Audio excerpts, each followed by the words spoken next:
જય શ્રી રામ અને good morning મિત્રો। તો કેમ છો મિત્રો? તો આપણે સવારમાં ઉઠી ગયા અને વાગી ગયા છે સવારના 9:30 અને આપણે આજે જવાનું છે ખેતરે, નવા ખેતરે પાણા વીણવા। તો ચાલો મિત્રો પાણા વીણી લઈએ અને આપણું ખેતરમાં પડ્યું છે આપણું ટ્રેક્ટર અને હવે ટોલી જોડીને પાણા વીણી લઈએ। મિત્રો નીકળી ગયા ખેતરેથી પાછા અને આપણે હવે જવાનું હતું વજુ મામાના ખેતરે ખાતર ભરવા માટે। તો ચાલો, તડકા બહુ આવે મિત્રો। પછી આપણે આ પહોંચી ગયા હજુ મામાના ખેતરે અને આપણે અહીંયા ખાતર પડ્યું છે એ ભરવાનું છે। પછી હું દીપ આવી ગયો ને મેને દીપે બનાવ્યો ચા અને પછી અમે ખાતર ભરવા પછીની આવી હાલત હતી જોઈ શકો છો।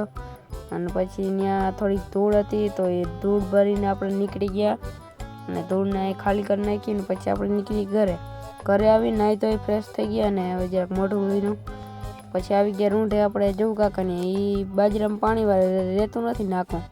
પછી આપણે ટાઢા પવનના બેઠા હતા અહીંયા ચીકુડી માથે, બહુ ઠંડો પવન આવતો હતો। પછી સાંજના આપણે આવી ગયા સુનિલભાઈની ત્યાં વાળ કાપવા। જો આ વાળ આવા કપાણા છે કેવા લાગ્યા, સારા લાગ્યા તો કમેન્ટ કરી દેજો, નકર થયું બીજું હું ને। આપણે આ લીધું છે વાવણી માટેનું નવું સાથી।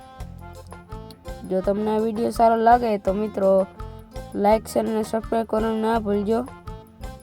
હમણાં બીમાર હોવાના કારણે લાંબા વિડીયો બનાવી શકતો નથી, માફી ચાહું।